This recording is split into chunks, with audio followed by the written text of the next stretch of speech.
28 de julho é o Dia Mundial de Luta contra as Hepatites Virais, data estabelecida pela Organização Mundial da Saúde em 2010. E segundo a OMS, 325 milhões de pessoas em todo o mundo vivem com uma infecção crônica de hepatite B ou C. E o pior, poucas sabem disso. Para falar sobre essa doença, muitas vezes silenciosa, eu recebo agora o Dr. Roberto José de Carvalho Filho, que é gastroenterologista da Unifesp. Olá, doutor. Muito obrigado pela presença. Eu já lhe pergunto, quais são os tipos de hepatites virais existentes, quais as mais comuns aqui no Brasil? Explica um pouquinho para a gente. Bem, boa tarde a todos. É muito importante nesse dia de hoje a gente conversar sobre essas doenças que são tão importantes na saúde pública em todo o mundo e particularmente no nosso país. Quando a gente diz hepatite, na verdade esse sufixo "ite" quer dizer inflamação. Então nós temos uma inflamação no fígado. E essa inflamação pode ser causada por diversas causas. Nós dividimos classicamente essas hepatites em infecciosas e não infecciosas. E as infecciosas nós temos diversos micro-organismos. Dentro desse grupo nós temos as hepatites virais, que são mais frequentes. E dentro desse subgrupo de hepatites virais, nós temos as hepatites B e C, que por sua frequência e por suas consequências potencialmente graves, são as mais importantes, né? E dá para a gente dizer como que elas atingem a população brasileira? Então, as formas mais comuns de contaminação nos pacientes brasileiros e diria em todo o mundo, existem algumas variações, mas basicamente os pacientes que hoje a gente trata com hepatites B e C são contaminados ou por transfusões sanguíneas, particularmente aquelas acontecidas antes de 1993, ou por contaminação através de injeções de substâncias lícitas ou ilícitas, e eventualmente por contato sexual. São as três formas mais comuns de contágio das hepatites B e C. Elas são consideradas as mais perigosas, doutor? Sim, porque além de poderem causar quadros graves quando da contaminação, ou seja, das formas agudas das hepatites, elas também podem se instalar no fígado desses indivíduos portadores e, ao longo de muitos anos, eventualmente décadas, desenvolver cirrose e as suas complicações, como, por exemplo, o câncer de fígado nesses indivíduos. Então, são doenças potencialmente graves. Dentre as hepatites virais, nós poderíamos dizer que são as mais graves. E um dos problemas aí, como a gente disse já aqui na abertura, é que não apresenta sintomas, é isso? Isso. Um antigo professor dizia que o fígado é um órgão que sofre calado, né? Ao contrário do que se imagina, né? Muitas vezes a gente sente enjoo ou dor de cabeça e já coloca culpa no fígado, mas na verdade realmente são doenças silenciosas. O indivíduo pode permanecer décadas sem sintoma absolutamente algum e quando finalmente esses sintomas aparecem, a doença já pode estar demasiadamente grave, né? Então é fundamental. Eventualmente alguns pacientes podem se queixar de um cansaço, de uma fadiga desproporcional às suas atividades diárias, mas é um sintoma que é muito inespecífico para que a gente suspeite logo de hepatite. É importante dizer, quando a gente associa a hepatite com coloração amarelada da pele e dos olhos, que a gente chama de icterícia, mas isso aparece nas infecções agudas e no máximo em 30% dos casos. E nos casos crônicos, a icterícia só vai aparecer quando o indivíduo já tem cirrose. Então, quando aparece, não é bom, vamos dizer assim. Bom, vamos falar um pouquinho sobre tratamento, né? A gente sabe que para hepatite B tem a vacina, né? Já para C não tem, é isso, né? Isso. Para hepatite B nós temos uma vacina que é disponível no âmbito do SUS, altamente segura e eficaz, né? E deve estimular a vacinação dentro do Programa Nacional de Imunização. Para a hepatite C, ainda não existe vacina, porque existe uma dificuldade técnica, assim como a infecção pelo HIV, é um vírus que se diferencia, ele escapa às opções de vacinas que tentam ser desenvolvidas muito facilmente. Então, a síntese de uma vacina eficaz para a hepatite C não é uma realidade nos dias de hoje.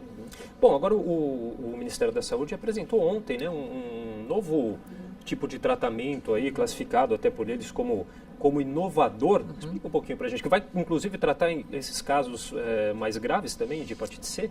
Isso. Na verdade, esse programa de tratamento de hepatite C já existe há muitos anos. O que aconteceu ontem foi um anúncio de uma nova versão da portaria ministerial para o tratamento da hepatite C especificamente. Então, nesta nova versão, houve algumas modificações bem-vindas, né, no que tange a ampliação desses novos tratamentos para indivíduos com doença um pouco mais leve, que até então a gente só podia tratar no âmbito do SUS pacientes com cirrose ou quase cirrose, e a incorporação de mais um esquema terapêutico para o tratamento desses pacientes. Então, sem dúvida alguma, isto representa um avanço no manejo destas doenças, né, particularmente da hepatite C. E o Ministério da Saúde divulgou também que pretende zerar a fila até o final desse ano, né, dos pacientes, a fila de pacientes graves de hepatite C, com esse novo tipo de tratamento, né? Isso é possível, doutora Zamcioni? É possível. É claro que existem alguns entraves burocráticos, né? Existe toda uma lista de documentos e exames que são realmente indicados para que esses pacientes sejam avaliados antes de iniciar o tratamento. E existem questões de distribuição das drogas. Mas acredito, plenamente possível que até o final desse ano a gente consiga tratar quase a totalidade de pacientes, repito, com cirrose ou quase cirrose.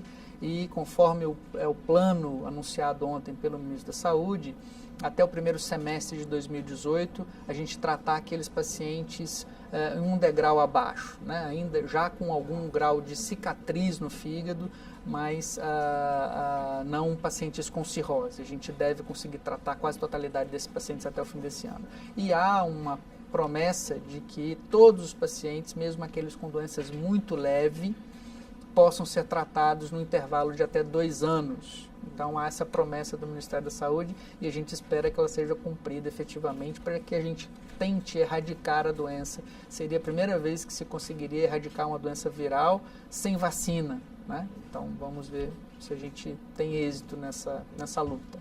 Bom, como a gente sabe que é uma doença aí que não tem sintomas muito claros, né? Qual que é a importância que tem esses testes rápidos que são feitos, né? Que são também campanhas aí elaboradas para fazer o diagnóstico da doença?